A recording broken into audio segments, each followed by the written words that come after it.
Hello students.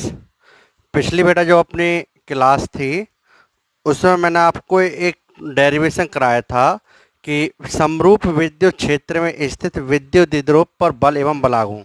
उस video में क्या की क्लियरिटी नहीं आई आपकी, तो मैं उस टॉपिक को दोबारा से करा रहा हूँ। थोड़ा सा स्पीड में कराऊंगा, मतलब पहले की तरह स्लो नहीं कराऊंगा, थोड़ा ध्यान से देखना। तो अपना टॉपिक क्या है? समरूप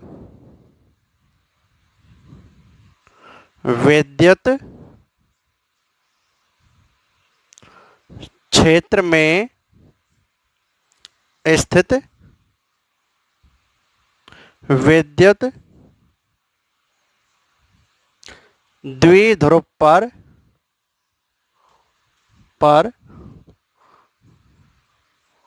बल एवं बल आघूर्ण, बल एवं बल आघूर्ण। ठीक है, ये वाला टॉपिक था जिसे मैं दोबारा करा रहा हूँ बेटा। तो मैंने आपको बताया कि जो समांतर रेखाएं होती है वो क्या करती हैं? समरूप विद्युत क्षेत्र को दर्शाती है। तो ये आपका एक समरूप विद्युत क्षेत्र है और इस समरूप विद्युत क्षेत्र के अंदर एक विद्युत द्विध्रुव रखा हुआ है। ठीक है, ये आपका एक विद्युत द्विध्रुव है, कैपिटल ए बी। ठीक है, जिसके बिंदु ए पर क्या माइनस क्यू आवेश और बिंदु बी पर कितना है प्लस क्यू आवेश, और ये कितने विद्युत क्षेत्र रखा वेक्टर ई में। तो आपको पता है कि यदि कोई आवेश विद्युत क्षेत्र में रखा होता है तो विद्युत क्षेत्र द्वारा क्या लगता है, उस पर बल लगता है। और मैंने आपको बताया है कि जो अगर पॉजिटिव आवेश रखा हुआ है तो पॉजिटिव आवेश पर जो बल लगता है वो विद्युत क्षेत्र की दिशा में लगता है, और नेगेटिव आवेश पर जो बल लगेगा वो विद्युत क्षेत्र की दिशा के विपरीत लगेगा। तो इस आवेश पर जो बल लगेगा ये आपका प्लस क्यू वेक्टर ई विद्युत क्षेत्र की दिशा में, और इस आवेश पर जो बल लगेगा वो माइनस क्यू वेक्टर ई विद्युत क्षेत्र की दिशा के विपरीत होगा। ये सारा कुछ मैंने पिछली वीडियो में आपको पढ़ाया हुआ है। ठीक है, आप वहां पर F equal to q E क्यों होता है थोड़ा सा उस वीडियो में भी आप देख सकते हो। और ये आपको दिया हुआ कि ये कितने एंगल पर है, थीटा एंगल पर है। तो अगर मैं इस पे नेट बल की बात करूं, विद्युत नेट बल की बात करूं, तो इन दोनों का सदिश योग कर देते हैं। तो ये कितना आपका प्लस क्यू वेक्टर ई और ये plus minus Q vector E. ठीक है, दोनों का सदिश योग कर देते हैं। ठीक है, तो यहाँ से एफ नेट क्या आ गया आपका 0 आ गया। तो आप कहेंगे कि यदि कोई विद्युत द्विध्रुव समरूप विद्युत क्षेत्र में रखा हुआ है तो उस पर जो लगने वाला नेट बल है वो कितना होता आपका शून्य होता है। लगने वाला नेट बल कितना होता है उसका शून्य होता है। तो इस पर नेट बल शून्य है, और जब बल शून्य होता है तो वो चलेगा नहीं। इसका मतलब इस विद्युत द्विध्रुव का कोई रेखीय विस्थापन नहीं होगा, क्योंकि इस पर नेट बल क्या बेटा 0 है। ठीक है, अगर ये विद्युत द्विध्रुव, ठीक है ना, इस पर नेट बल 0 तो कुछ नहीं लगेगा।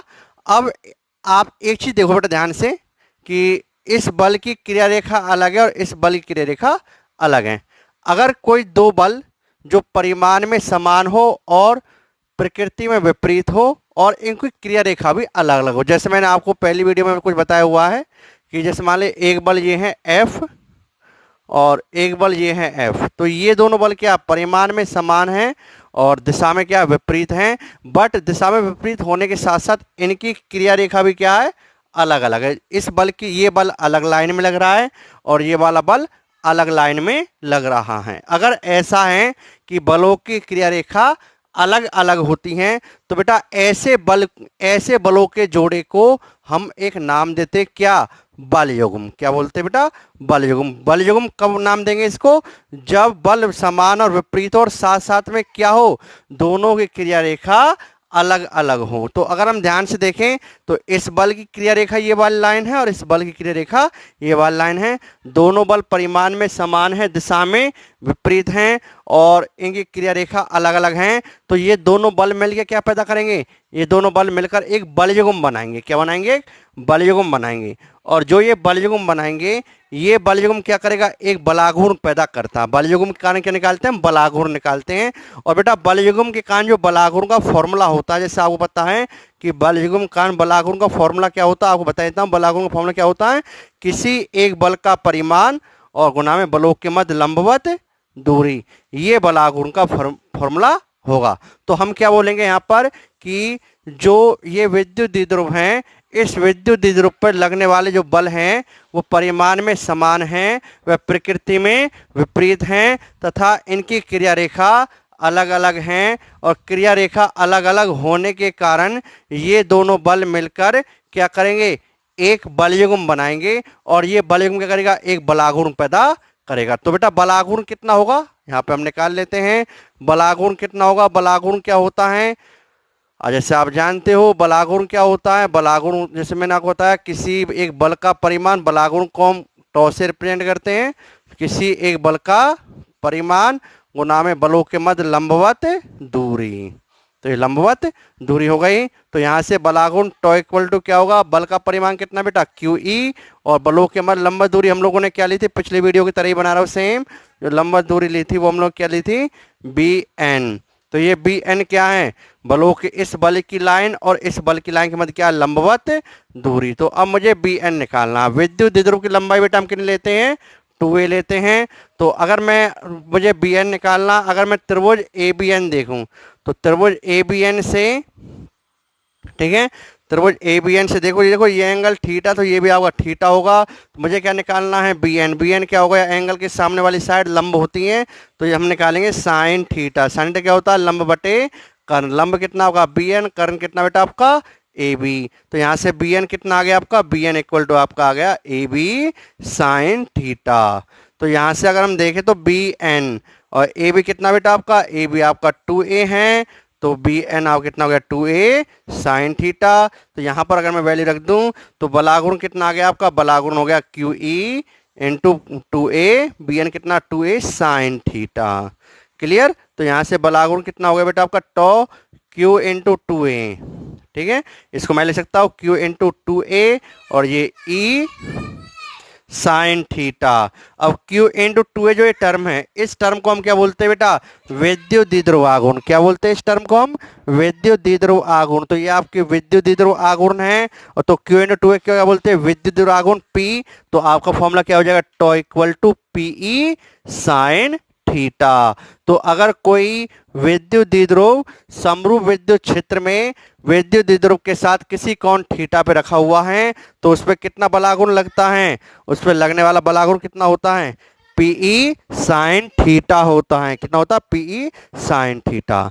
अब देखते बेटा, अब जो बलागुण आपकी वो एक सदिश राशि है। अगर आप ध्यान से देखो तो आपका देखो फॉर्मूला क्या आया बलागुण का, आप कहेंगे सर बलागुण का फॉर्मूला आया क्या हमारा, टॉ बराबर पीई साइन थीटा। जैसे मैंने अपनी पिछली वीडियो में सारा कुछ बताया हुआ है। तो ये देखो, ये आपकी क्या है, सदिश है। ये क्या राशि है, बलागुण किस राशि आपकी, सदिश है। ये सदिश, ये क्या आपका विद्युत द्विध्रुव आघूर्ण P इक्वल टू क्या होता है, Q इंटू 2 है, जैसे मैंने लिख दिया P। ये कैसी राशि है, विद्युत द्विध्रुव आघूर्ण कैसी राशि बेटा, सदिश है। ये भी आपकी सदिश राशि है। E क्या आपकी विद्युत क्षेत्र की तीव्रता, ये भी कैसी राशि बेटा आपकी, ये भी आपकी सदिश राशि हैं। ये भी सदिश, ये भी सदिश और ये भी सदिश। तो इस फॉर्मूले में क्या देख रहे हो बेटा, दो सदिश राशियों की गुना होके प्राप्त राशि क्या आ रही है, सदिश। अब ये कब संभव है कि जब दो सदिश राशियों की गुना सदिश कब हो सकती है, दो सदिश राशियों गुणनफल दो तरीके से होता है, डॉट लगा के और क्रॉस लगा के। अगर सदिश राशियों गुणनफल हम डॉट लगा के करते हैं तो प्राप्त राशि क्या होती है, अदिश। यदि हम सदिश राशियों गुणनफल कैसे करते हैं, क्रॉस लगा के, तो प्राप्त राशि क्या होती है, सदिश। तो ये सदिश और ये सदिश, तो प्राप्त राशि क्या, सदिश। तो इसे आप क्या लिख सकते हो, वेक्टर टॉ बराबर दोनों के मध्य क्या गुणनफल होगा, क्रॉस गुणनफल। अब इसके दो तरीके हैं, वेक्टर टॉ बराबर क्रॉस गुणनफल होगा P क्रॉस E, ऐसे भी लिख सकते हैं। अब या आप vector E cross vector P भी लिख सकते हैं। दोनों में से कैसे लिख सकते हैं। अब क्वेश्चन उठा कि इसे हम P क्रॉस E लिखे या E क्रॉस P लिखे, क्योंकि ऐसा तो फिक्स नहीं है कि P क्रॉस E, क्योंकि E P साइन लगो P साइन लगो, बट P क्रॉस E लिखे या E क्रॉस P लिखे। अब देखो बेटा, अगर आपसे मैं पूछूंगी ये कैसे घूमेगा, तो आप कहेंगे सर ये बल ऐसे लग रहा है, ये बल ऐसे लग रहा है, तो ये इसको कैसे घुमाएगा, ऐसे घुमाएगा। तो इसकी घूमने की सेंस ऑफ रोटेशन क्या है, ये है। तो अगर बलागुण, तो इसका बलागुण की दिशा क्या होगा, ये वाली। तो अब आपको बलागुण की दिशा निकालनी है, तो कैसे निकालते हैं, देखो दो सदिशों गुना निकालनी है। तो टॉ की दिशा क्या है, टॉ की दिशा है कैसे क्लॉकवाइज। अब एक चीज देखो, तो P क्रॉस E ले या E क्रॉस P ले, तो ये कैसे बताएंगे हम। अब आपको पता है कि विद्युत द्विध्रुव आघूर्ण सदिश राशि है जिसकी दिशा होती है माइनस क्यू से प्लस क्यू की ओर। तो ये क्या आपका माइनस क्यू और ये क्या आपका प्लस क्यू। तो माइनस क्यू से प्लस क्यू, तो आप कह सकते हो कि माइनस क्यू से प्लस क्यू, इसका मतलब विद्युत द्विध्रुव आघूर्ण की दिशा क्या है, ये है वेक्टर P की दिशा। और विद्युत क्षेत्र दिशा क्या आपकी, ये है वेक्टर E की दिशा। और ये क्या आपका कौन थीटा। अब ये बताओ कि P क्रॉस E, P से P क्रॉस E करने पर ही तो ये सेंस आती है, क्योंकि बलाघूर्ण की सेंस ऑफ रोटेशन क्या है, ये वाली। तो P क्रॉस, तो ये सेंस कब आएगी, जब P से E को गुना करे या E से P गुना करे। तो E को P से गुना करेंगे तो ये वाली सेंस आएगी, और P से E गुना करने पर ये वाली सेंस आएगी। तो इसका मतलब क्या होना चाहिए, P क्रॉस E या E क्रॉस P। तो ये वाला सेंस हम सिलेक्ट नहीं करेंगे, कौन सिलेक्ट करेंगे, ये। तो आपका फाइनली बलाघूर्ण सदिश रूप में क्या गया, वेक्टर टू बराबर vector P cross vector E। ये आपको हमेशा याद होना चाहिए कि विद्युत द्विध्रुव पर समरूप विद्युत क्षेत्र में स्थित विद्युत द्विध्रुव पर बल एवं बलाघूर्ण कितना होता है, कितना होता है बेटा, vector P cross vector E।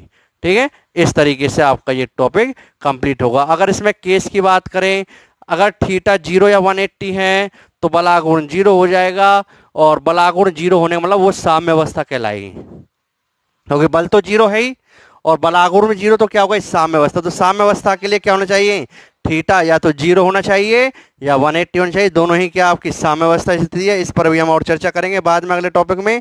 और टॉप मैक्सिमम कब होगा, जब थीटा आपका 90 डिग्री होगा। तो ये सब चीज़ें बेटा मैंने आपको डिस्कस कर ली थी, तो आप नोट कीजिए। पिछली वीडियो में डिस्कस की हुई थी, बट वीडियो क्वालिटी ख़राब होने के कारण ये टॉपिक मैं दोबारा से आपको कराया। वहाँ पर मैंने थोड़ा ज़्यादा डिटेल में बोल दिया था, यहाँ पर मैंने कम टाइम में ये करा दिया है, आप इसे नोट कीजिए। क्लियर। अब बेटा देखो, अगर मैं आपसे इसी क्वेश्चन में कहूं कि देखो आपने क्या देखा कि जब विद्युत द्विध्रुव किस में रखा था, समरूप विद्युत क्षेत्र। समरूप विद्युत क्षेत्र मतलब जिसका परिमाण और दिशा सब जगह एक जैसी हो, वो कौन सा विद्युत क्षेत्र होता है आपका, समरूप। जैसे आप 13 नंबर की वीडियो में आप ये पढ़ चुके होंगे, तो इतना तो आपको क्लियर हो गया होगा वहां से। ठीक है, तो समरूप विद्युत क्षेत्र का मतलब क्या है कि जिसमें विद्युत क्षेत्र का परिमाण और दिशा दोनों समान हो। अगर मैं आपसे कहूं कि ये विद्युत द्विध्रुव असमरूप विद्युत क्षेत्र में रखा है, और असमरूप विद्युत क्षेत्र का मतलब है ऐसा विद्युत क्षेत्र जिस मतलब यहाँ पर मैं ऐसा जिसमें परिमाण एक समान नहीं है, कहीं पर परिमाण बड़ा है कहीं पर परिमाण छोटा है। अगर ये विद्युत द्विध्रुव असमरूप विद्युत क्षेत्र में रखा है, जैसे मान लीजिए फॉर एग्जाम्पल मैं इस तरह से ले लेता हूँ, जैसे ये वाला हो गया। अब देखो यहाँ पर विद्युत बल रेखाएं दिशा एक समान है, मतलब दिशा समान है बट परिमाण समान नहीं है। क्यों, क्योंकि मैंने आपको 30 नंबर की वीडियो में थोड़ा सा बताया था कि विद्युत बल रेखाएं जितनी, ये क्या होती है, विद्युत क्षेत्र को दर्शाने के लिए क्या बनाते हैं हम, विद्युत बल रेखाएं, जिसकी चर्चा हम चैप्टर नंबर 2 में करेंगे। ठीक है ना। तो ये विद्युत बल रेखाएं हैं, विद्युत बल रेखाओं के बीच में दूरी जितनी कम होगी विद्युत क्षेत्र का परिमाण बड़ा होगा। तो यहाँ पर विद्युत क्षेत्र का परिमाण क्या है, बड़ा। इधर पर विद्युत क्षेत्र परिमाण क्या, बड़ा। और यहाँ पर दूरी क्या बड़ी है, तो विद्युत क्षेत्र की दूरी यहाँ पर दूरी क्या बेटा, बड़ी है। तो दूरी बड़ी होने के कारण क्या होगा, विद्युत क्षेत्र का परिमाण क्या होगा, छोटा। तो यहाँ पर विद्युत क्षेत्र कैसा होगा आपका, छोटा। तो ये छोटा, तो यहाँ पे बड़ा, यहाँ पर ज्यादा। तो ऐसा विद्युत क्षेत्र जिसका परिमाण अलग है, तो कौन सा विद्युत क्षेत्र कहलाएगा, ये असमरूप विद्युत क्षेत्र। ये कौन सा विद्युत क्षेत्र है आपका, असमरूप विद्युत क्षेत्र। अगर मैं इस असमरूप विद्युत क्षेत्र में विद्युत द्विध्रुव को रख दूं, मान लीजिए मैंने आपका विद्युत द्विध्रुव रख दिया, ठीक है, मैं कह रहा हूं इस पॉइंट पर विद्युत क्षेत्र E1 है, इस जगह विद्युत क्षेत्र कितना आपका E1 है, इस जगह विद्युत क्षेत्र का परिमाण कितना E2 है। तो आप देख रहे हो कि E1 बड़ा होगा किससे, E2 से। तो अगर यहाँ पर आपका माइनस Q आवेश है, यहाँ पर प्लस Q आवेश है, तो पॉजिटिव आवेश पर बल विद्युत क्षेत्र की दिशा में लगता है। ये सब चीज़ें मैंने वीडियो नंबर 13 में डिस्कस की हुई थी। अब थोड़ा सा आपको वहाँ पर जरूर समझ में आ जाएगा, अगर आपको देखोगे तो ये चीज़ तो क्लियर हो जाएगी। और यहाँ पर बल कितना लगेगा, विद्युत क्षेत्र दिशा के विपरीत कितना, QE2। अगर मैंने दिशा केवल परिमाण दर्शाया, वेक्टर फॉर्म में नहीं दर्शा रहा, तो यहाँ पे कितना बल QE1 और यहाँ पे कितना QE2। ठीक है ना, दिशा ये बता रहा है, ये बल लगेगा नहीं लगेगा। अब देखो इसका मतलब, तो इसका मतलब क्या हो गया कि ये वाला जो बल है ये क्या होगा, बड़ा, और ये वाला बल क्या होगा, छोटा। तो इस पे कुछ नेट बल होगा, बोलो होगा नहीं होगा। तो इस पे नेट बल कितना होगा, QE1 minus Q E to. बोलो होगा नहीं होगा? तो नेट बल होने का इसका क्या होगा? रेखीय विस्थापन होगा। क्या होगा?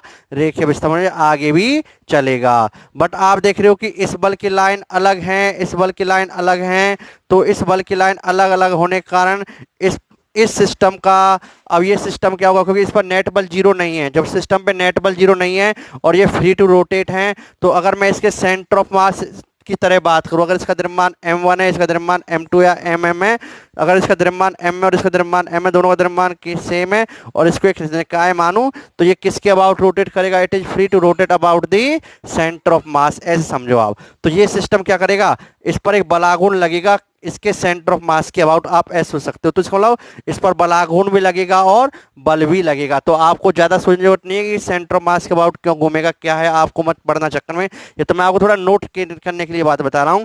तो आप ऐसे कहो कि अब क्या होगा इस पर कुछ, क्योंकि ये आपका विद्युत द्विध्रुव कैसे विद्युत क्षेत्र में रखा है? असमरूप विद्युत क्षेत्र में रखा है। तो असमरूप विद्युत क्षेत्र में रखे होने के कारण इस विद्युत द्विध्रुव पर बल भी लग रहा है और साथ साथ में क्या कहूँ, बलागुण भी लग रहा है। क्योंकि बलागुण तो पहले केस में लग रहा था, तो यहाँ पे भी लगेगा, बट पहले केस में बल नहीं था। तो इसका मतलब क्या हुआ? यहाँ पर बल भी है और बलागुण भी है। तो बल और बलागुण होने के कारण इस पर क्या होगा? इसका रेखीय विस्थापन भी होगा और कोणीय विस्थापन भी होगा। इसका मतलब ये घूमेगा भी और चलेगा भी। और घूम तो हमें कहते हैं घूमते हुए चलेगा, ऐसे चलेगा। जैसे आपकी साइकिल चलती है ना, घूमते हुए साइकिल आगे की ओर चलती, तो इस तरीके से ये चलेगा, घूमेगा भी और इस तरीके से है, घूमेगा भी और चलेगा भी। तो अब इसका पथ कुछ इस टाइप का होगा। इसको हम इंग्लिश में बोलते हैं हेलिकल पाथ और हिंदी में बोलते हैं क्या? कुंडलिनी पथ। तो अगर आपसे पूछें कि विद्युत द्विध्रुवागुण कैसे असमरूप विद्युत क्षेत्र में विद्युत द्विध्रुवागुण का कैसा पथ होगा? कुंडलिनी पथ होगा। ये घूमेगा भी और चलेगा भी। ठीक है, तो ये चीजें केवल आप थोड़ी सी नोट, केवल आपको थोड़ी सी ये चीज क्या रखनी है? ध्यान रखनी है। ठीक है ना, इस चीज का आप ध्यान रखना, ऐसा कुछ होगा। ठीक है, तो आप नोट करें अपनी भाषा में, ये थोड़ा सा लिख लें कि यदि विद्युत द्विध्रुव असमरूप विद्युत क्षेत्र में रखा हुआ है तो उस पर बल और बलागुण दोनों लगेंगे, जिसके कारण इसका रेखीय विस्थापन भी होगा और कोणीय विस्थापन या घूर्णन, ये रेखीय गति भी करेगा और घूर्णन गति भी करेगा। अतः यह कुंडलिनुमा पथ में, जैसे मैंने बनाया ऐसे बना के दर्शा देना कि इस पथ में गति करेगा, केवल नोट करने के लिए। अगला जो मेरा टॉपिक करा रहा हूँ बहुत अच्छा टॉपिक है, इंपॉर्टेंट टॉपिक है। ये टॉपिक आपके एक्चुअल में है होने को तो ये 3rd यूनिट के अंदर है, बट इस टॉपिक को मैं यहीं पे कराता हूँ, क्योंकि मैं चर्चा विद्युत द्विध्रुव की यहाँ पे कर रहा हूँ, तो आपको मैं यहीं पे कराऊंगा। ये टॉपिक होने को 3rd यूनिट का है, बट मैं इसको यहीं पे कराऊंगा। और टॉपिक का नाम है समरूप विद्युत क्षेत्र में,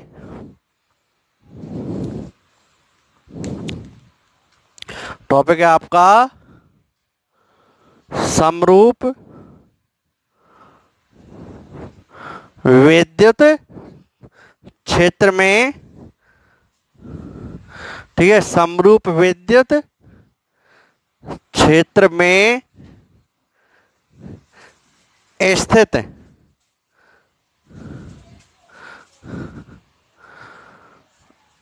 विद्युत द्विध्रुव की स्थितिज ऊर्जा की, कौन सी ऊर्जा? विद्युत स्थितिज ऊर्जा, ऐसे कहो आप।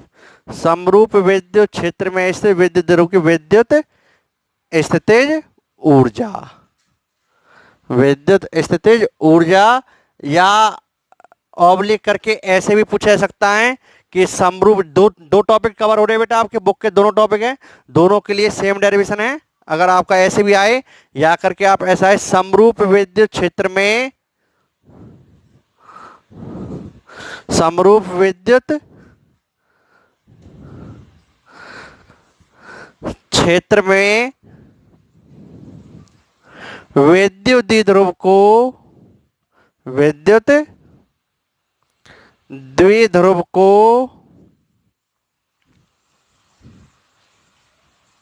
घुमाने में किया गया कार्य, किया गया कार्य। ठीक है, दोनों तरीके से ये डेफिनेशन आ सकती है। एक डेफिनेशन आपकी ये बन गई और दूसरी डेफिनेशन आपकी ये बन गई कि समरूप विद्युत क्षेत्र में विद्युत द्विध्रुव को घुमाने में किया गया कार्य या समरूप विद्युत क्षेत्र में स्थित विद्युत द्विध्रुव की स्थितिज ऊर्जा। ठीक है, कुछ भी आपसे पूछ सकते बेटा, ये आपको पता होना चाहिए। ठीक है जी, तो अब करते हैं इस डेरिवेशन को। आपने हेडिंग लिख ली होगी, बहुत अच्छा टॉपिक है। ठीक है, और इसे हम करते हैं। देखो इधर, तो मैंने टॉपिक ये ले लिया। ठीक है, हेडिंग दूसरा भी, दोनों हेडिंग है। विद्युत क्षेत्र घुमाने में किया कार्य है या समरूप विद्युत क्षेत्र में स्थित विद्युत द्विध्रुव की स्थिति ऊर्जा। ठीक है, अब देखो बेटा, आप ध्यान से देखो इधर, जो डायग्राम आपका पहले उससे बना था वही बना रहा हूं मैं। इधर देखो,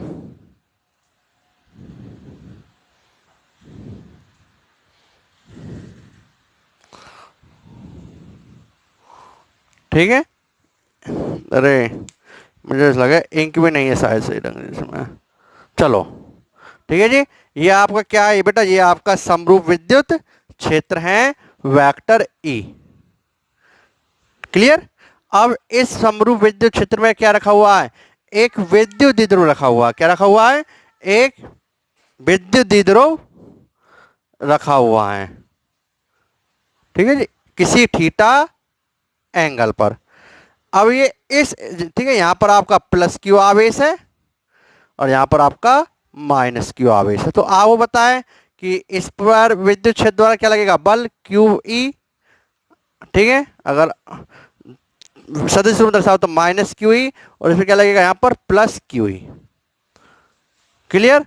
तो अब यहां पर क्योंकि ये समरूप विद्युत क्षेत्र में है, तो बेटा इस पर नेट बल कितना है, 0। ये आप सबने पढ़ा हुआ है कि यदि कोई विद्युत द्विध्रुव समरूप विद्युत क्षेत्र में रखा हुआ है तो उस पर लगने वाला नेट बल कितना होगा बेटा, 0 होगा। नेट बल कितना होगा, 0 होगा। और उस पर क्या लगेगा, बल आघूर्ण लगेगा। क्या लगेगा उस पर, बल आघूर्ण। ठीक है, यहाँ पे नेट बल 0 है, क्या लगेगा उस पर, बल आघूर्ण। ठीक है, अब ये बल आघूर्ण कितना लगेगा इस पर हम चर्चा करेंगे।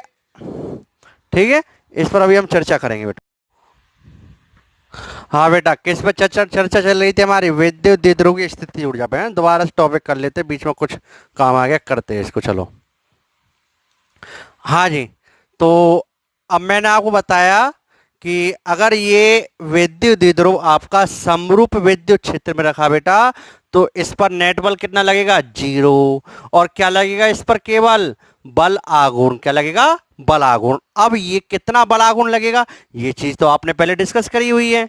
कितना लगेगा बोलो, सोचो कितना लगेगा, हमने पहले डिस्कस की हुई है कि कितना बल आघूर्ण लगेगा इस पर।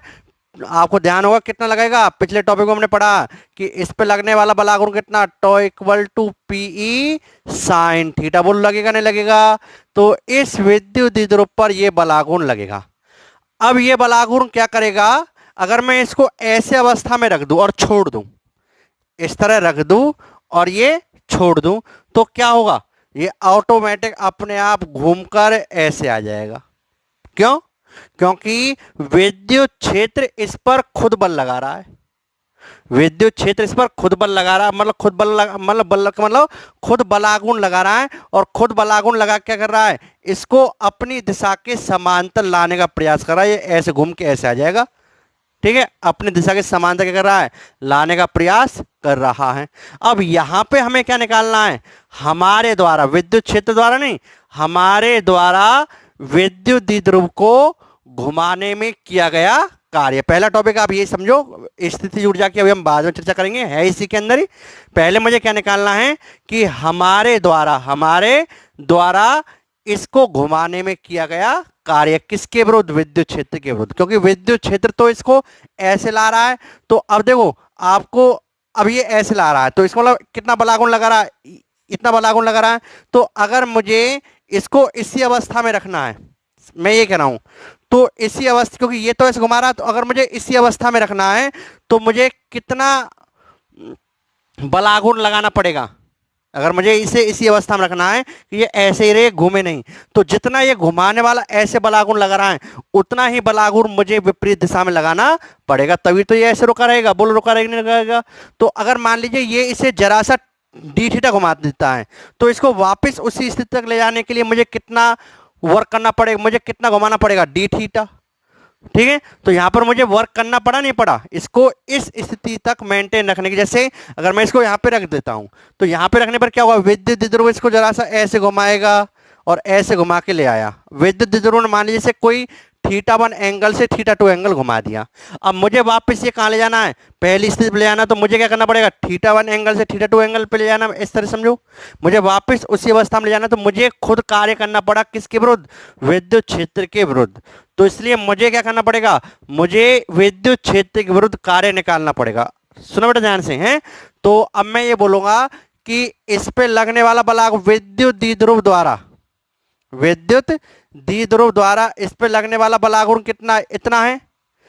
तो मुझे भी कितना बलागुण लगाना पड़ेगा, क्योंकि इतना तो ये जितना बलागुण ये लगा रहा उतना ही बलागुण मुझे लगाना पड़ेगा। तो मैं कहूंगा विद्युत द्विध्रुव पर आरोपित बलागुण या विद्युत द्विध्रुव पर लगने वाला बलागुण कितना है, पीई साइन थीटा। अगर मैं इसे जरा सा डी थीटा घुमाऊं, ठीक है, विद्युत द्विध्रुव को, अब मैं कह रहा हूं विद्युत द्विध्रुव को डी थीटा कोण से, ठीक है, जरा सा ऐसे कहूं कि जरा सा जैसे ये वाला एंगल है डी थीटा बनाने के लिए, तो समझा देता हूं, जरा सा इस तरह दिखाई देता हूं डायग्राम। ठीक है, जरा सा कितना, डी थीटा, ये जरा सा आपका डी थीटा है। तो जरा सा डी थीटा घुमाने में किया गया कार्य, विद्युत द्विध्रुव को डी थीटा कोण से घुमाने में किया गया कार्य। अब बेटा ये मुझे निकालना है, यहाँ पे किया गया कार्य। दोबारा एक बार दोबारा सोचो, मैं कह रहा हूं बेटा एक विद्युत द्विध्रुव है जो समरूप विद्युत क्षेत्र में रखा हुआ है। अब जैसे मैं इस विद्युत द्विध्रुव को लाके समरूप विद्युत क्षेत्र में रख देता हूं किसी थीटा कोण पर, तो इस स्थिति पर इस पे लगने वाला बलागुण कितना है, tau equal to P sine theta. तो अब ये बलागुण इसको वापस लाने का प्रयास करेगा, इसको घुमाने का ऐसे प्रयास करेगा। अब मुझे क्या करना है, मुझे कार्य निकालना, हमारे द्वारा विद्युत द्विध्रुव को घुमाने में किया कार्य, मतलब जितना ये घुमाएगा उतना ही हमें घुमाना पड़ेगा। तो ऐसे समझो कि अगर मुझे एस या ऐसे समझो कि इसको जैसे हम कहते हैं ना, किसी वस्तु, जैसे ये कोई वस्तु है, ठीक है, अब ये नियत वे अगर ये जैसे कोई वस्तु है, इसे कोई एफ बल से इधर ले जाने का प्रयास कर रहा है, तो मुझे क्या करना पड़ेगा, जितना बल, अगर मुझे ये नियत वेग से गति करानी है, मान लो इस पर कोई बल लग रहा एफ, ठीक है, और मुझे नियत वेग से गति करानी, तो क्या करना पड़ेगा, जितना बल ये इधर लगा रहा उतना ही बल मुझे यहाँ पे लगाना पड़ेगा, तभी ये नियत वेग से गति करती रहेगी। तो ऐसी कुछ स्थिति समझो कि ये विद्युत द्विध्रुव यहाँ पे रखा हुआ है, ठीक है जी। जैसे मैंने विद्युत क्षेत्र में लाकर रख दिया, तो विद्युत क्षेत्र ने क्या कर दिया, इस पर बलागुण लगाया और इस बलागुण से इसको घुमाना पड़ा। तो जितना बलागुण ये लगा रहा इतना ही बलागुण मुझे लगाना पड़ेगा, ताकि इस पे नेट बलागुण, ठीक है, इतना बलागुण मुझे लगाना पड़ेगा, ऐसे समझो। तो बेटा मैंने इस पे कितना बलागुण लगाया, tau equal to P sine theta. क्यों, जितना बलागुण ये लगा रहा उतना ही बलागुण मुझे इसको लगाना पड़ेगा इसी स्थिति में रखने के लिए, क्योंकि मुझे इस पर्टिकुलर स्थिति पे इसकी स्थिति निकालनी है। तो जितना बलागुण ये लगा रहा उतना ही बलागुण मैं लगा रहा हूं। तो अगर ये थीटा डी थीटा एंगल घुमा देता है, तो मुझे वापस इसको डी थीटा एंगल घुमाना पड़ेगा। तो मुझे वापस डी थीटा एंगल घुमाने में कितना कार्य किया गया ये मैं निकाल लेता हूं, ठीक है। विद्युत द्विध्रुव को तो आप कैसे लिखोगे बेटा कि एक विद्युत द्विध्रुव है जो समरूप विद्युत क्षेत्र में रखा हुआ है, इस पर आरोपित बलागुण क्या होगा, पी साइन थीटा। तो अब मैं करूंगा विद्युत द्विध्रुव को डी थीटा कोण से घुमाने में किया गया कार्य। क्यों, क्योंकि यहाँ पे आपका जो कार्य है, दो तरह के कार्य होते, एक होता चलाने वाला कार्य और एक होता घुमाने वाला कार्य है। तो यहाँ पे चलाने वाला कार्य तो होगा नहीं, क्यों, क्योंकि इस पर नेट बल क्या है, 0, तो ये चलेगा तो है नहीं। अब क्या है, इस पे बलागुण है, तो बलागुण क्या करेगा, घुमाएगा। तो यहाँ पे कौन सा कार्य है, वो घुमाने वाला कार्य है। तो मुझे भी यहाँ पर कौन सा कार्य करना पड़ेगा, घुमाने वाला कार्य करना पड़ेगा, इसको किसी स्थिति तक मेंटेन रखने के लिए। तो भैया विद्युत द्विध्रुव पर बलागुण क्या है, ये, और विद्युत द्विध्रुव को कितने कोण से, डी थीटा कोण से घुमाने में किया गया कार्य कितना होगा निकाल लेते हैं। तो कार्य क्या होगा बेटा, अब देखो कार्य का फॉर्मूला होगा, जैसे अगर मैं रेखीय, अब कार्य फॉर्मूला क्या होगा इसी पर चर्चा करते हैं। अगर मैं बात करूं रेखीय विस्थापन की, तो रेखीय जब अगर कोई पिंड चल रहा है मतलब रेखीय गति कर रहा है, तो कार्य का फॉर्मूला होता है एफ एस कॉस थीटा, या आपको कार्य का फॉर्मूला होता है vector F dot vector S. अब ये जो फॉर्मूला है बड़ा कार्य, ये फॉर्मूला बड़े कार्य का, और ये फॉर्मूला कब अप्लाइड होगा, कब अप्लाई होगा, जब पूरे विस्थापन में बल का मान क्या हो, नियत हो, तब ये फॉर्मूला अप्लाई होगा। अगर बल का मान विस्थापन में बदल रहा है तो आप ये वाला फॉर्मूला अप्लाई नहीं करते हो, ऐसा आपने 11th क्लास में पढ़ा हुआ है। तो आप क्या करते हो, छोटा कार्य निकालते हो। तो छोटा, क्योंकि एक अल्प विस्थापन में, एक जरा से विस्थापन में बल का मान क्या मान सकते हैं, नियत मान सकते हैं। तो बेटा आप क्या करते हो, तो जो बल, जो कार्य का असली फॉर्मूला है छोटे कार्य का, वो क्या होता है, vector F dot vector D S. ये फॉर्मूला आप दोनों प्रकार के, चाहे आपका बल नियत हो तो भी लगेगा और चाहे बल परिवर्तित हो तो भी लगेगा, क्योंकि अल्प विस्थापन में बल का मान क्या होता है, नियत होता है। तो ये वाला कार्य हो गया कौन सा, चलाने वाला कार्य है। अब यहां पे बल थोड़ी लग रहा बेटा, इस केस में विद्युत द्विध्रुव पर क्या बल लग रहा है, ये विद्युत क्षेत्र बल लगा रही है क्या, बल तो नहीं लगा रही, क्या कर रही है, बल आघूर्ण लगा रही है, क्या लगा रही है, बल आघूर्ण। तो बल आघूर्ण लगा रही, तो यहाँ पे चलाने वाला कार्य है कौन सा, घुमाने वाला कार्य है। तो चलो जी, अब घुमाने वाले कार्य का फॉर्मूला क्या होगा, तो घुमाने वाले कार्य का फॉर्मूला देखते हैं। तो मैं कहूंगा जो काम रेखीय गति में एफ करेगा, वह रेखीय गति में एफ काम क्या करता है, चलाने का, और घूर्णन गति में घुमाने का कार्य कौन करता है, बल थोड़ी करता है, कौन करता है, बल आघूर्ण। तो वो काम यहाँ पे क्या करेगा, टॉ। तो यहाँ पे क्या आएगा, डी डब्ल्यू बराबर क्या आएगा, वेक्टर टॉ इनटू वेक्टर टॉ। बोलो बल का काम किसने कर दिया, बलाघूर्ण ने, टॉ।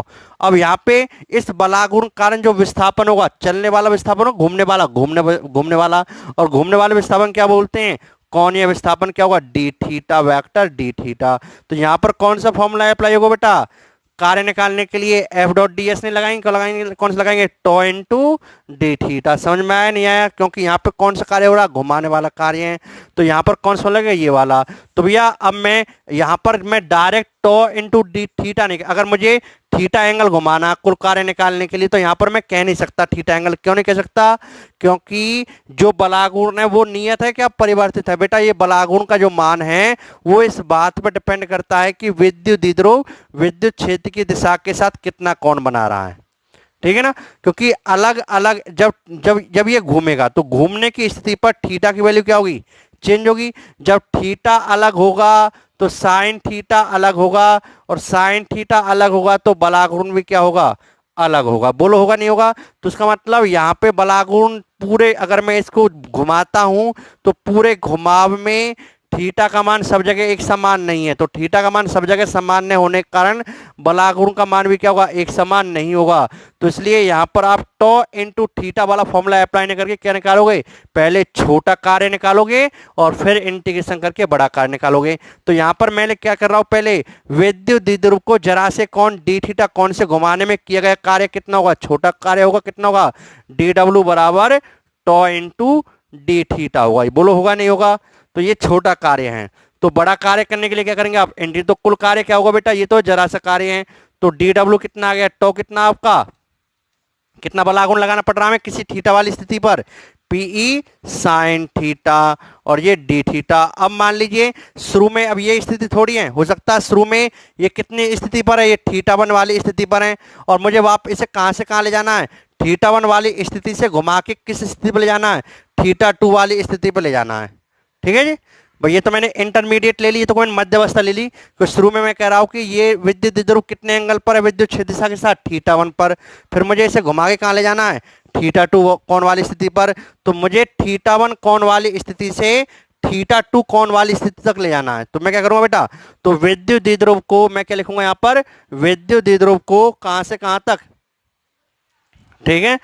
तो दूसरा मार्कर देख लेता हूं जिसमें इंक हो, तो मैं बोलूंगा यहां पर विद्युत द्विध्रुव को, इसमें है इंक, विद्युत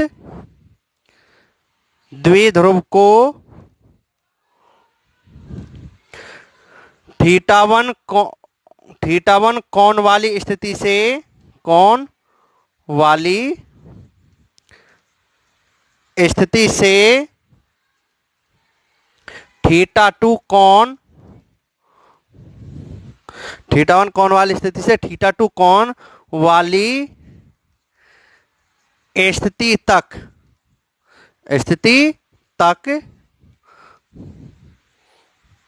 घुमाने में किया गया कार्य है।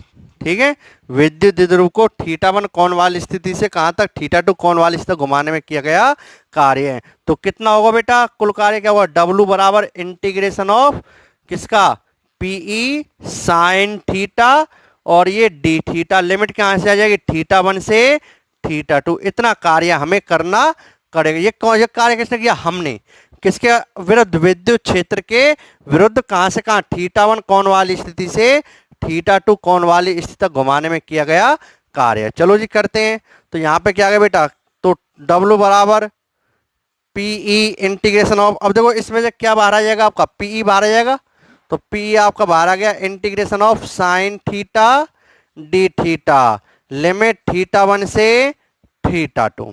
ठीक है जी। तो W इक्वल टू कितना आ गया, पीई। अब बेटा साइन थीटा का इंटीग्रेशन क्या होगा, मैथमेटिक्स में आपने पढ़ा होगा, माइनस कॉस थीटा और लिमिट थीटा वन से थीटा टू। नहीं पढ़ा तो रट लो, है ना। साइन थीटा का इंटीग्रेशन क्या होता है, minus cos theta limit theta one से थीटा टू। तो W कितना आ गया, पीई। ठीक है जी। अब लिमिट लगाओ, माइनस कॉस थीटा को हटाए, ऊपर वाली लिमिट लगा दो थीटा टू, फिर माइनस कॉस थीटा को हटाओ, नीचे वाली लिमिट लगाएंगे क्या, थीटा वन। ये आप जानते होंगे, 11th क्लास में इतनी प्रैक्टिस हो चुकी होगी आपकी लिमिट लगाने की। ठीक है जी। तो ये आपका आ गया यहां पर। तो W इक्वल टू कितना आया आपका, PE cos theta one minus minus क्या हो गया, plus cos theta one minus के कॉस थीटा टू। ठीक है, ये मैंने पहले लिख दिया।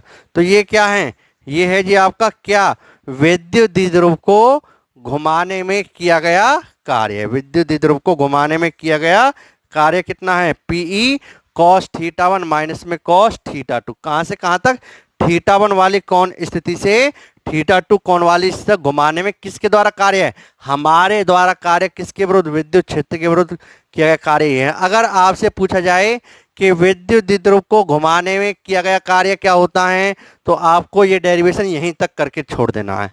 अगर ये आए, आपका डेरिवेशन ये आए कि समरूप विद्युत क्षेत्र में स्थित विद्युत द्विध्रुव की विद्युत स्थिति गणना करो, तो बेटा ये तो करना ही करना है यहां तक। उसके बाद जो मैं केस कराऊंगा वो भी करना है। ठीक है, तो यहां तक तो केवल कौन सा टॉपिक कंप्लीट हुआ है, विद्युत द्विध्रुव को समरूप विद्युत क्षेत्र में घुमाने में किया गया कार्य। ये भी आपके टॉपिक में केवल यहीं तक भी आपकी हेडिंग है बुक में। ठीक है, ये तो करनी है। और अगर आपसे पूछे विद्युत द्विध्रुव की स्थिति जुड़ जा, तो इसके बाद जो मैं करा वो भी करना है। तो ये करते हैं। ये तो आपने क्या निकाला, केवल कार्य निकाला, कहां से कहां तक, इसके लिए। ठीक है, इसमें ऐसा कुछ भी नहीं है। आपको पता है कि जब विद्युत द्विध्रुव को हम समरूप विद्युत क्षेत्र में रखेंगे तो इस पर बलने लग के क्या लगेगा, बलागुण लगेगा। बलागुण क्या होगा, घूमेगा। तो इसे घुमाने में किया गया कार्य निकालना। तो घुमाने में किया गया कार्य, तो घुमाने वाला कार्य क्या होगा, बल की जगह क्या आ जाएगा, बलागुण, और विस्थापन क्या आ जाएगा, कोणीय विस्थापन। और लिमिट लगाएंगे थीटा वन से थीटा टू। पहले किसी थीटा वन वाली स्थिति पे ऐसे रखा है, फिर बाद में आपको कहां तक घुमाकर कहां तक ले जाना, विद्युत क्षेत्र के विरुद्ध यहां तक ले जाना है। ठीक है, मतलब बिना ओमेगा में चेंज की। जैसे हम कहते हैं ना, बिना अगर कोई पिंड पर, ठीक है, कोई पिंड पर अगर नेट बल 0 है तो उसके वेग में क्या होगा, नियत होगा। तो ऐसे ही इसको बिना कोई ओमेगा दिए, बिना कोई वेग दिए, बिना कुछ से एक्स्ट्रा बल के, तो आपको पता लगा, तो जितना बल विद्युत द्विध्रुव लगा रहा है उतना ही बल आप लगाओगे और धीरे धीरे घुमाओगे। कैसे घुमाओगे, धीरे धीरे घुमाओगे। तो धीरे धीरे घुमाने पर क्या होगा, इसकी ओमेगा क्या रहेगी, एक तरीके से समझो कि इस वक्त इसके पास कोई ओमेगा नहीं आएगी और ये धीरे धीरे घूमकर क्या आ जाएगा, उस स्थिति में आ जाएगा। तो इसलिए जितना बलागुण विद्युत क्षेत्र लगाएगा उतना ही बलागुण लगाते हुए हमें ये घुमाना पड़ेगा। तो विद्युत क्षेत्र द्वारा लगाया बलागुण कितना, पी सानिटा, तो उतना ही बलागुण आपने लगाया और ये डेरिवेशन यहाँ तक हो गया। ठीक है, यहाँ तक तो अभी आधा डेरिवेशन हुआ इस हेडिंग के लिए। तो अब इसके बाद हमें क्या करना, अब मैंने आपको बताया है कि जो स्थितिज ऊर्जा होती है, 11th क्लास में मैंने आपको क्या बताया कि जो स्थितिज ऊर्जा होती हैं वो कैसे बल के लिए परिभाषित हैं। जो स्थितिज ऊर्जा हैं वो आप सब जानते हो कि स्थितिज ऊर्जा कैसे बल के लिए परिभाषित हैं, संरक्षी बल के लिए। अब आपको ये तो पता है कि जितने भी क्षेत्रीय बल है, क्षेत्रीय मतलब गुरुत्वीय क्षेत्र, विद्युत क्षेत्र, चुंबकीय क्षेत्र, जितने भी क्षेत्रीय बल होते हैं ये सब किस कैटेगरी में आते हैं, ये सब संरक्षी बल की कैटेगरी में आते हैं। तो जब संरक्षी बल कैटेगरी में आते हैं तो इसका मतलब ये कौन से बल है, संरक्षी बल है। तो यहां पर क्या होगी, विद्युत स्थितिज ऊर्जा होगी। तो इसकी विद्युत स्थितिज ऊर्जा निकालनी है, ठीक है जी। अब आपने 11th क्लास से पढ़ा हुआ है विद्युत स्थितिज ऊर्जा की परिभाषा। अभी मैं विद्युत की बात नहीं कर रहा, कोई भी स्थितिज ऊर्जा हो, आपने 11th क्लास से पढ़ा हुआ कि जो स्थितिज ऊर्जा की परिभाषा वो क्या है बेटा। हम कभी भी हमारे पास कोई ऐसा फॉर्मूला नहीं बना जो केवल डायरेक्ट स्थितिज ऊर्जा निकाले। हमारे पास जो फॉर्मूला वो केवल किसके लिए है, स्थितिज ऊर्जा में परिवर्तन। हम हमेशा क्या ज्ञात करते हैं, स्थितिज ऊर्जा में परिवर्तन ज्ञात करते हैं। हम कभी भी स्थितिज ऊर्जा ज्ञात नहीं करते, पहली बात तो ये ध्यान रखना। कभी भी हम क्या ज्ञात करते हैं, स्थितिज ऊर्जा ज्ञात नहीं करते, हम हमेशा स्थितिज ऊर्जा में परिवर्तन ज्ञात करते हैं। तो हमारे पास जो फॉर्मूला है वो किसके लिए है, स्थितिज ऊर्जा के लिए, स्थितिज ऊर्जा में परिवर्तन के लिए, स्थितिज ऊर्जा में परिवर्तन के लिए। तो आपने 11th क्लास में पढ़ा है कि स्थितिज ऊर्जा में जो परिवर्तन है यू फाइनल माइनस में यू इनिशियल। स्थितिज ऊर्जा में परिवर्तन क्या होता है, negative of work done by संरक्षी बल, वर्क डन बाई संरक्षी बल। संरक्षी बल द्वारा किए गए कार्य का नेगेटिव क्या कहलाता है, स्थितिज ऊर्जा में परिवर्तन कहलाता है। ये परिभाषा, या ऐसे कहो कि work you final minus U initial, स्थितिज ऊर्जा में परिवर्तन किसके बराबर है, वर्क डन बाई अस। मतलब हमारे द्वारा किए गए कार्य का तो पॉजिटिव आएगा और संरक्षी बल द्वारा किए गए कार्य का नेगेटिव आएगा। ये स्थितिज ऊर्जा की बेसिक डेफिनेशन है। कोई भी स्थितिज ऊर्जा निकालो, हर स्थितिज ऊर्जा की परिवर्तन की ये डेफिनेशन है। स्थितिज ऊर्जा में परिवर्तन क्या होता है, संरक्षी बल द्वारा किए गए कार्य का नेगेटिव या हमारे द्वारा किए गए कार्य का पॉजिटिव। तो यहां पर जो एक कार्य निकाला ये हमने निकाला है, ये हमारा कार्य है। संरक्षी बल मतलब विद्युत बल। तो यहां पर जो कार्य है हमारे द्वारा कार्य, तो यहां पर हम कौन सा फॉर्म लगाएंगे बेटा, परिभाषा से, विद्युत स्थितिज ऊर्जा की परिभाषा से आप क्या लिखोगे, विद्युत स्थितिज ऊर्जा की परिभाषा से क्या है, यू फाइनल माइनस में यू इनिशियल। मतलब स्थितिज ऊर्जा में परिवर्तन क्या है, वर्क डन बाई अस, हमारे द्वारा किया गया कार्य है। तो देखो यहाँ पे, तो यहाँ पे क्या गया बेटा, U final minus U initial equal to work done by us. Work done by us कितना, हमारे द्वारा किया कार्य कितना, पीई कॉस थीटा 1 माइनस के कॉस थीटा 2। ये क्या है, ये हमारे द्वारा किया गया कार्य है, ठीक है जी। ये आ गया आपका। अब देखो बेटा, ये स्थितिज ऊर्जा में परिवर्तन आया है, बट यहां पर हमसे क्या पूछी गई है कि हमसे स्थितिज ऊर्जा में परिवर्तन न पूछकर यहां पर हमसे क्या पूछा गया है, यहां पर हमसे स्थितिज ऊर्जा पूछी गई है जी। क्या पूछी गई है, स्थितिज ऊर्जा पूछी गई। तो बेटा हमें यहाँ पे क्या निकालनी है, हमें यहाँ पर स्थितिज ऊर्जा निकालनी है। तो अब कैसे निकालेंगे, तो बेटा अब आपको पता है कि क्योंकि स्थितिज ऊर्जा में परिवर्तन का फॉर्मूला है, स्थितिज ऊर्जा फॉर्मूला नहीं होता, तो स्थितिज ऊर्जा में परिवर्तन का ये फॉर्मूला है।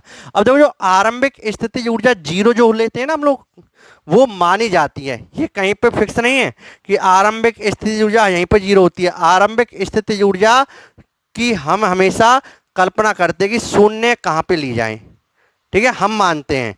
तो अब जैसे आप ये, जैसे हम लोग बात करते हैं गुरुत्वीय स्थितिज ऊर्जा की, तो आप लोगों ने कहा अगर कोई वस्तु धरती पर रखी हुई है, धरती माता पर रखी हुई है, तो बोलो गुरुत्वीय स्थितिज ऊर्जा क्या होगी, जीरो। और किसी h ऊंचाई तक ले गए तो गुरुत्वीय ऊर्जा क्या होगी, mgh। तो क्यों आई, क्योंकि यहां पर जो आपकी धरती माता है, तो आप लोगों ने धरती माता पर क्या मानी है कि धरती माता पर अगर कोई पिंड रखा तो उसकी गुरुत्वीय स्थिति जीरो है, ये हमने माना, ये हमने माना है। अगर कोई कहता जी धरती पर गुरुत्वीय स्थिति 20 जूल है, तो 20 जूल मानते। तो जैसे हम, ये कोई फिक्स नहीं है कि धरती माता पर स्थितिज ऊर्जा हमेशा जीरो होती है, ये कोई स्टैंडर्ड नहीं है, ये हम लोगों ने माना। तो ऐसे ही आरंभिक स्थिति, जैसे हमने धरती माता वाले गुरुत्वीय स्थिति केस में क्या माना कि अगर कोई पिंड धरती माता पे रखा हुआ है तो उसकी गुरुत्वीय स्थिति ऊर्जा क्या होगी, 0 होगी। ये हम लोगों ने माना है। ऐसे ही बेटा हर केस में, जैसे आपने स्प्रिंग वाले केस की बात करते चलो, आप कहते हो कि अगर कोई स्प्रिंग अपनी प्राकृतिक लंबाई में है, प्राकृतिक लंबाई का मतलब ना तो स्प्रिंग खिंची हुई है और ना स्प्रिंग दबी हुई है, यदि कोई स्प्रिंग अपनी प्राकृतिक लंबाई में है तो स्प्रिंग की स्थितिज ऊर्जा क्या होती है, 0 होती है। ये कोई फिक्स नहीं है, ये हमने मानी। अगर कोई कहता जी नहीं स्थितिज ऊर्जा 100 जूल है प्रारंभिक लंबाई में, तो 100 जूल ले लेते अगर क्वेश्चन में दिया है तो, ठीक है। तो आरंभिक स्थितिज ऊर्जा हमेशा मानी जाती है। तो ऐसे ही इस केस में आरंभिक स्थितिज ऊर्जा 0 हम मानते हैं। और वो कहाँ पे मानते हैं बेटा, इस केस में हम लोग मानते हैं कि जब थीटा कितना हो, 90 डिग्री। जब थीटा कितना हो, 90 डिग्री हो, तो उस केस में आरंभिक स्थितिज ऊर्जा 0 मानी जाती है। ये आप ध्यान रखना। तो यहां पर भी हम आरंभिक स्थिति ऊर्जा 0 कहां पे मानेंगे, 90 डिग्री कोण वाली स्थिति पर। ये इस केस में हम कल्पना करते हैं, जैसे हमने, ठीक है, जैसे सभी लोगों ने कहां पे 0 मानी है, जैसे पृथ्वी पर 0 मानी है, तो ऐसे इस विद्युत द्विध्रुव वाले केस में कहां पे 0 मानी गई बेटा, 90 डिग्री वाली स्थिति पर। मतलब जब विद्युत द्विध्रुव विद्युत क्षेत्र की दिशा के ऐसे रखा हो, लंबवत रखा हो, ऐसे रखा हो, तो कितनी स्थिति ऊर्जा होगी इसकी, 0 होगी। ये मानी गई है। तो बेटा यहां पर हम क्या मानेंगे, तो हम लिखेंगे यदि हमने माना जब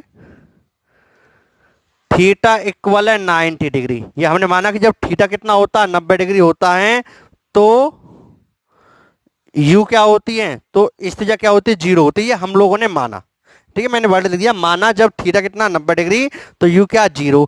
तो बेटा आपको स्थिति ऊर्जा निकालनी है, तो इसका मतलब यू इनिशियल आपको 0 लेनी पड़ेगी, क्योंकि आपको शुरुआत 0 से करनी पड़ेगी। तो यहां पर मैंने क्या लिखा, अब यहां पर मैं क्या लिखूंगा बेटा, तो मैंने कहा यदि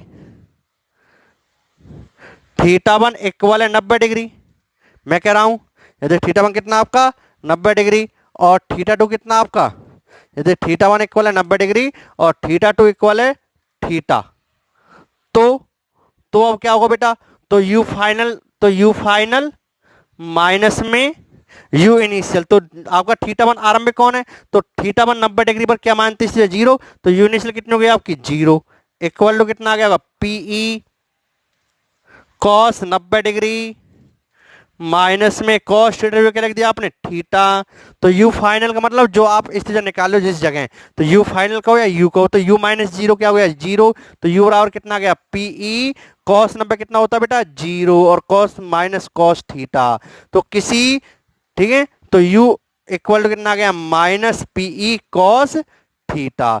तो किसी थीटा कोण वाले विद्युत द्विध्रुव के साथ किसी थीटा कोण वाली स्थिति पर विद्युत स्थिति ऊर्जा क्या होगी, माइनस पीई कॉस थीटा होगी। ये आपका फाइनली फॉर्मूला आ गया कि समरूप विद्युत क्षेत्र में स्थित विद्युत द्विध्रुव की स्थिति ऊर्जा क्या होती है, माइनस पीई कॉस थीटा होती है। ये आपका फाइनली फॉर्मूला आ गया बेटा, ठीक है। अब देखो आप पड़ताल भी कर लो कि आपका आंसर सही गलत है।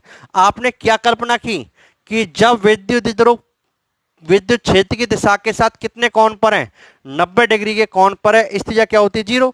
तो मतलब थीटा 90 डिग्री होगा तो स्थिति क्या होगी, 0। देखो रखो इसमें 90 डिग्री, कॉस 90 कितना होता है, 0। यू कितना आया, 0। जो आपने माना वो सही है। तो आपको ध्यान रखना है कि विद्युत द्विध्रुव की स्थिति ऊर्जा किसमें, समरूप विद्युत क्षेत्र में स्थित विद्युत द्विध्रुव की स्थिति ऊर्जा क्या होती है, minus PE cos theta, minus PE cos theta. तो बेटा आपका क्या आया, फाइनली क्या आया आपका, समरूप विद्युत क्षेत्र में स्थित विद्युत द्विध्रुव की स्थिति ऊर्जा क्या आपकी, माइनस पीई कॉस थीटा है। अब देखो मैं इसको सदिश रूप में, अब आप कहेंगे सर ये पी तो सदिश राशि है, पी सदिश राशि, ई सदिश राशि, तो बेटा और यू कैसी राशि है बोलो, विद ऊर्जा, कोई सी भी ऊर्जा हो, गतिज ऊर्जा, स्थिर ऊर्जा, गुरुत्वीय ऊर्जा, स्प्रिंग ऊर्जा, कोई भी ऊर्जा हो, हर ऊर्जा क्या होती है, अदिश है। अब ये है अदिश राशि, तो इसका मतलब दो सदिश राशियों की गुणा हो रही है, ठीक है, दो सदिश राशियों की गुणा हो रही हैं, और दो सदिश राशियों की गुणा होने पर प्राप्त राशि क्या आ रही है आपकी, अदिश आ रही हैं। तो ऐसा कब पॉसिबल है कि दो सदिश राशियों की गुणा करें और प्राप्त राशि क्या आ जाए, अदिश आ जाए। ऐसा कब पॉसिबल है बेटा? जब इन सदिश राशियों के मध्य कैसी गुना हो? डॉट लगा के। क्यों? आप जानते हो कि दो सदिश राशियों की अगर हम डॉट लगाकर गुना की जाए तो प्राप्त राशि क्या होती है? अदिश, जिसे हम बोलते हैं डॉट गुणनफल या अदिश गुणनफल। तो इसको मैं क्या लिख सकता हूं? यू बराबर minus vector P dot vector E. ठीक है, तो ये आपका आ गया स्थितिज ऊर्जा का फॉर्मूला। क्लियर? अब इसमें बेटा हम कुछ केस लेते हैं। ठीक है, तो आप लेते हैं केस फर्स्ट। पहला केस, जब थीटा आपका कितना है? 0 डिग्री। जब थीटा कितना आपका? 0 डिग्री। अगर थीटा 0 है तो यू की वैल्यू कितनी होगी बेटा? माइनस पीई कॉस 0। तो कितनी आ गई बेटा? यू इक्वल टू आ गया माइनस पीई। तो स्थितिज ऊर्जा ऋणात्मक है। स्थितिज ऊर्जा ऋणात्मक मतलब न्यूनतम स्थितिज ऊर्जा है। अब देखो यहां से मैं आपको एक चीज, एक कॉन्सेप्ट और क्लियर कर देता हूं थोड़ा सा।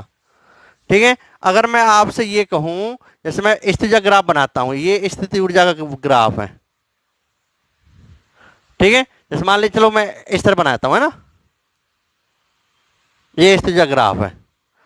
ठीक है, मतलब ये स्थिति ऊर्जा ग्राफ है। तो यहां पर स्थिति क्या बेटा? सबसे कम। देखो जैसे आप कहते हो धरती माता की बात करते हो ना, धरती माता के अकॉर्डिंग बात करते हो, ये गड्ढा है, ये कुछ ऐसा कुछ बाहर है, तो यहां पर स्थिति 0, यहाँ पे स्थिति क्या? नेगेटिव पॉजिटिव, नेगेटिव, यहाँ पे क्या? पॉजिटिव। तो एक होती है बेटा साम्य अवस्था। तो देखो साम्य अवस्था क्या होती है, चलो ऐसे समझो आप लोगों को मैंने दो चीज बताई थी। मैंने आपको बताया कि अगर कोई विद्युत द्विध्रुव समरूप विद्युत क्षेत्र में रखा है तो उस पर नेट बल कितना? 0। नेट बल 0। और टॉ कितना होता? PE sine theta. ये आपने पढ़ा हुआ है। नेट बल तो 0 और टॉ क्या? PE sine theta. अब आपको बता, कोई पिंड साम्य अवस्था में कब होगा? साम्य अवस्था के लिए क्या होना चाहिए? एफ भी 0 व टॉ भी 0। अगर किसी पिंड पर लगने वाला बल और बलागुण दोनों क्या है? 0, तो वो साम्य अवस्था में कहलाएगा। तो यहां पर ये क्या, ये कौन साम्य अवस्था है? अब देखो यहाँ पे थीटा अगर मैं 0 लेता हूं, ध्यान रखना, थीटा क्या लेता हूं? 0।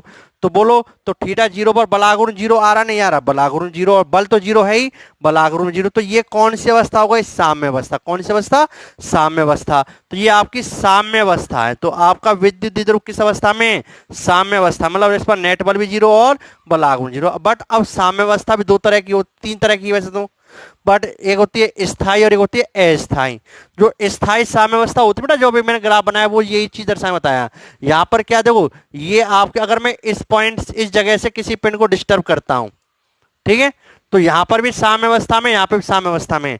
यहां पर स्थिति ऊर्जा बोलो ऋणात्मक, नेगेटिव, पॉजिटिव, धनात्मक। अगर आप यहां से बात करो तो यहां पर स्थिति 0, यहां पे नेगेटिव और यहां पे पॉजिटिव। ठीक है, तो अब देखो यहां पर एक साम्यावस्था कौन सी है? ये भी साम्यावस्था और ये भी साम्यावस्था। बट इस साम्यावस्था पर क्या है, अगर यहां से मैं जरा सा डिस्टर्ब करूं, इधर या इधर, इधर डिस्टर्ब करूं या इधर डिस्टर्ब करूं, तो बोलो क्या आएगी? क्या आएगी आपकी? साम्य। यहां से अगर मैं इधर या इधर डिस्टर्ब करता हूं बेटा, तो यहां पर ये वापस ये गेंद इसी जगह आने का प्रयास करेगी नहीं करेगी? क्योंकि यहां पर इसकी स्थिति क्या? न्यूनतम है, नेगेटिव है। तो स्थिति ऊर्जा जितनी कम होगी, साम्यावस्था उतनी ही ज्यादा स्थायित्व होगी। तो यहां पर स्थिति आपकी ऋणात्मक है, धनात्मक, ऋणात्मक है। तो ऋणात्मक स्थिति ऊर्जा का मतलब स्थायी साम्यावस्था, अस्थायी। तो आप बोलेंगे स्थायी साम्यावस्था। तो बेटा आपसे कभी पेपर में, बोर्ड में क्वेश्चन आता है कि जब विद्युत द्विध्रुव विद्युत क्षेत्र की दिशा के साथ 0 डिग्री कोण पे रखा हुआ है, तो बताओ कौन सी साम्यावस्था वाली स्थिति? आप बोलेंगे स्थायी साम्यावस्था। तो ये कौन सी साम्यावस्था है? स्थायी। क्योंकि स्थितिज ऊर्जा जितनी ऋणात्मक होगी, यहाँ पे स्थिति ऋणात्मक, यहाँ पे धनात्मक, बट यहाँ पर स्थायित्व ज्यादा है और यहाँ पर स्थायित्व नहीं है। तो हम ज्यादा से ज्यादा ऋणात्मक स्थिति चाहते। देखो जो आपका ये पूरा ब्रह्मांड है ना, पूरा ब्रह्मांड इसी खेल पर है। जैसे आप कहते हो, जैसे आपने 11th क्लास में पढ़ी है, 11th क्लास में गुरुत्वीय स्थिति क्या होती है? -G m1 m2/r। तो ऋणात्मक स्थिति जितनी होगी, स्थायित्व उतना ज्यादा होगा। जैसे आपका, अगर मैं कहूं कि इलेक्ट्रॉन नाभिक के चारों ओर चक्कर क्यों लगाते हैं, या इलेक्ट्रॉन नाभिक के चारों ओर चक्कर लगाते हैं, तो इलेक्ट्रॉन जिन कक्षाओं में है वहां पर उनकी इलेक्ट्रॉनों की स्थिति नेगेटिव, पॉजिटिव है। इलेक्ट्रॉनों की स्थिति नेगेटिव है, ठीक है ना, तभी वो स्थायित्व अपनी उस कक्षा में। अगर उनके पास पॉजिटिव स्थिति होती तो वो स्थायित्व नहीं होते।